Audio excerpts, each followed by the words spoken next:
datang di podcast Ruang Media. Dan yang saya lihat, di era digital saat ini, media bukan hanya soal kecepatan dalam menyampaikan informasi, tetapi juga soal tanggung jawab, baik secara hukum maupun etika. Media memiliki peran besar dalam membentuk opini publik, sehingga setiap konten yang disajikan seharusnya dapat dipertanggungjawabkan. Di episode kali ini, kita akan membahas media digital di era kontemporer dan berbagai tantangan yang dihadapi dari sisi etika dan hukum. Saya sudah bersama dua narasumber nih, dengan latar belakang yang berbeda. Yang pertama ada Dipa, akademisi sekaligus pengamat etika dan hukum media. Dan yang kedua ada Khalila, praktisi media digital yang aktif di dunia jurnalistik online. Saya mulai dari Bang Dipa. Melihat dari kondisi media sosial saat ini, konkurennya sangat bertantangan ya. Terus sangat besar yang dihadapi media dari sisi etika dan hukum. Menurut Abang bagaimana sih? Ya baik, menurut pandangan saya ya terutama ya, tantangan terbesar itu terletak pada kecepatan arus informasi. Media digital dituntut untuk selalu cepat, namun seringkali kecepatan tersebut tidak diimbangi dengan proses verifikasi yang memadai. Akibatnya muncul konten yang kurang akurat, bias, bahkan berpotensi melanggar etika dan hukum seperti penyebaran hoax atau oknum-oknum yang tidak bertanggung jawab yang berusaha atau berniat menjatuhkan suatu konstitusi. Selanjutnya Kak Khalila ya, apakah tekanan untuk selalu cepat ini memang dirasakan langsung di lapangan? Benar sekali, itu sangat dirasakan karena di lapangan sendiri media nggak hanya bersaing dengan media lain, tapi juga dengan media sosial yang menyebarkan informasi dalam hitungan detik.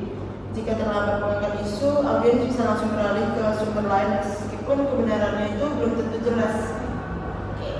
Kita lanjut materi yang kedua, ada tanggung jawab media di era kontemporer. Menurut Kak Khalila nih, dengan kondisi seperti ini, apakah sih prinsip tanggung jawab media masih relevan di era digital kontemporer? Prinsipnya itu masih sangat relevan, bahkan sangat penting gitu.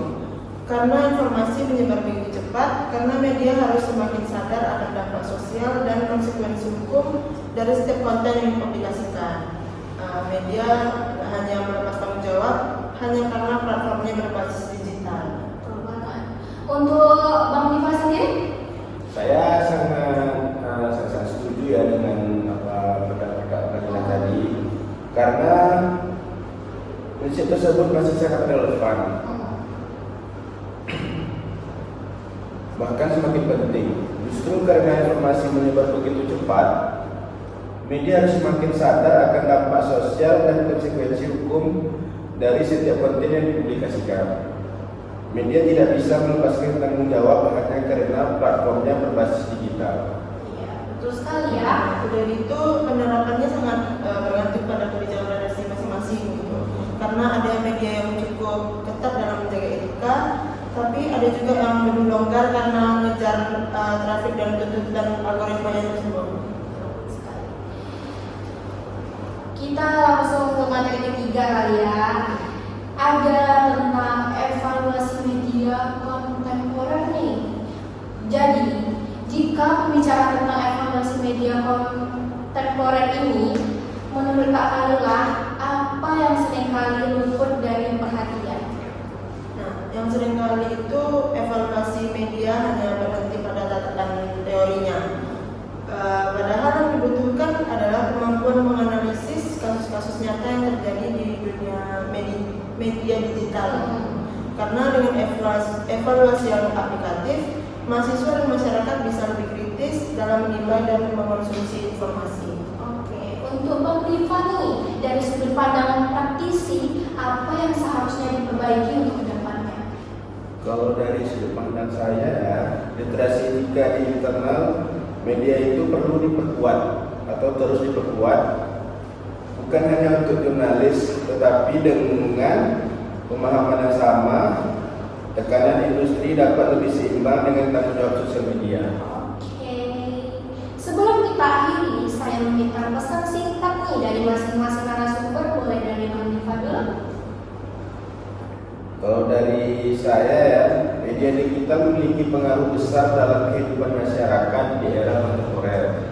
Oleh karena itu, etika dan hukum harus menjadi pegangan utama dalam setiap praktik media agar selalu menyampaikan informasi yang transparan, akurat, dan kredibilitas. Untuk Kak Kalila? Kalau dari aku sendiri itu kecepatan memang penting, tetapi kepercayaan publik jauh lebih penting karena media harus mampu menjaga keseimbangan keduanya. Oke. Dari diskusi ini kita dapat melihat bahwa media digital di era kontemporer ini berada di persimpangan antara kecepatan, etika, bahkan hukum. Evaluasi media tidak cukup hanya secara teori, tetapi juga harus melihat bagaimana